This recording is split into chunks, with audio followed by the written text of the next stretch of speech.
Bonjour, je m'appelle Mélanie Ricard-Quirion de Herba Simple. Je suis phytochimiste et herboriste.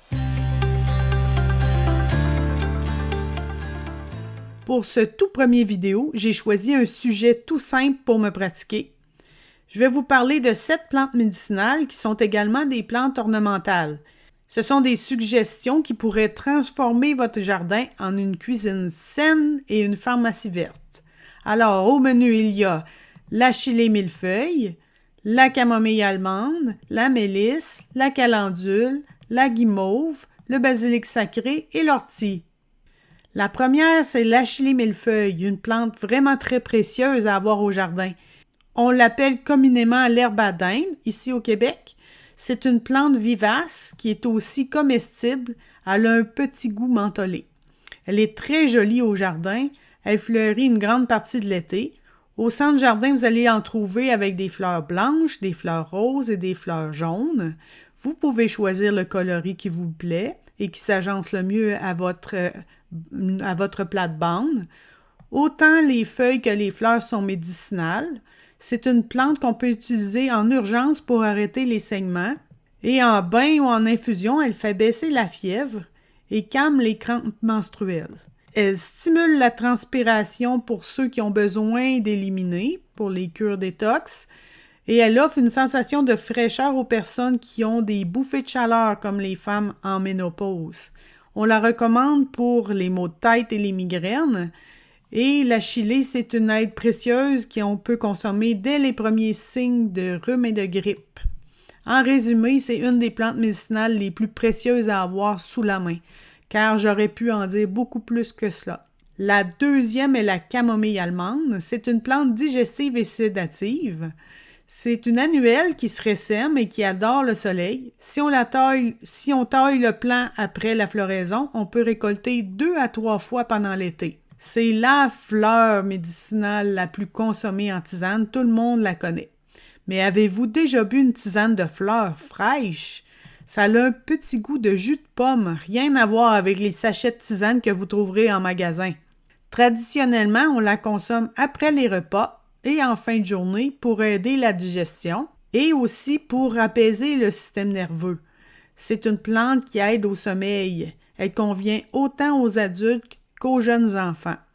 Elle a des propriétés anti-inflammatoires qui peuvent aider à soulager les crampes digestives, qui soient digestives, menstruelles ou musculaires. Une compresse imbibée et apposée sur les yeux peut aussi aider à soulager la fatigue oculaire.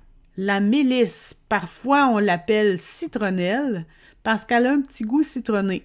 C'est une plante vivace comestible avec un beau feuillage vert. Idéalement, on l'installe à la mi-ombre pour ne pas qu'elle monte en fleurs trop rapidement, car quand elle monte en fleurs, les feuilles sont moins savoureuses. En cuisine, on peut ajouter les feuilles aux salades de fruits et dans les desserts. La mélisse est une plante digestive qui aide à réduire les ballonnements, les crampes et les gaz. Elle est rafraîchissante. En plus d'être digestive, elle favorise aussi une meilleure concentration tout au long de la journée. La mélisse ne fait pas nécessairement dormir, mais elle procure une sensation de calme. Elle a également des propriétés antivirales, notamment contre le virus de l'herpès.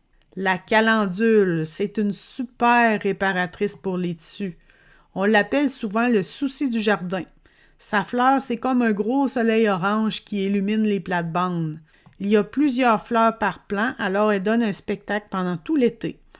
Les fleurs ouvrent le matin pour se refermer le soir. C'est une annuelle qui se ressème facilement et qui préfère le plein soleil. Elle est comestible, on peut utiliser ses pétales dans les recettes culinaires. À part cela, la calendule, c'est la spécialiste des tissus, que ce soit la peau ou les muqueuses internes du système digestif. Elle aide dans les cas d'inflammation, comme les coups de soleil, si on l'utilise en compresse, en huile ou en crème. Et si on la boit en tisane, elle calme les ulcères et les hémorroïdes. La guimauve, c'est la plante à l'origine des guimauves, le saviez-vous? C'est une grande plante vivace, elle peut dépasser 1 mètre de hauteur au jardin.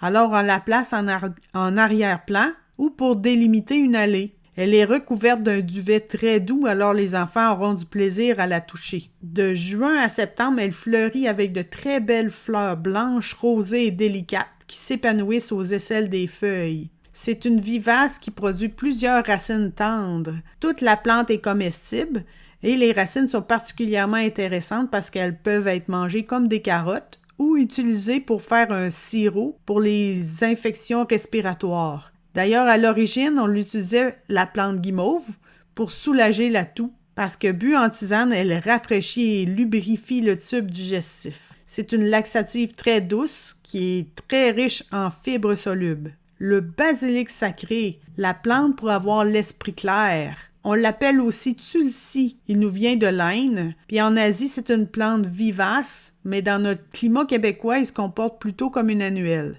Doté d'un arôme distinctif des autres basilics et goûte vraiment pas la même chose, je trouve que son goût ressemble beaucoup au clou de girofle. Ses feuilles sont médicinales et sont plus robustes que les autres types de basilic. Ils se prêtent parfaitement au séchage et sont bien meilleurs en tisane qu'en recette culinaire. En Asie, c'est le type de basilic qui est considéré comme sacré, qui occupe une place importante dans la médecine ayurvédique. C'est une plante associée à l'équilibre et à l'harmonie qui agit subtilement sur divers aspects de la santé. On lui attribue des vertus rajeunissantes, puis il apporte un soutien aux différents stress psychologiques, puis il favorise la clarté mentale. Et la dernière étant l'ortie, la nutritive, souvent redoutée parce qu'elle a des petits poils urticants. Elle donne aussi une sensation de brûlure si on s'y pique. Elle figure généralement pas parmi les préférés des jardiniers, mais pourtant, moi, je vous la recommande dans votre jardin parce qu'elle peut aider autant les humains que les autres plantes. Mais pour éviter qu'elle se propage de manière incontrôlée, on peut la planter dans une zone bien délimitée avec des bordures. Comme ça, elle ne va pas s'étendre chez les voisines. Puis on n'aura pas besoin de la désherber. On pourra seulement utiliser cette section-là pour la récolter. Donc, les feuilles, toute la plante est médicinale, mais particulièrement les feuilles sont intéressantes parce qu'elles sont comestibles et sont délicieuses dans les recettes culinaires. Et c'est aussi un super aliment très riche en acides aminés et en minéraux.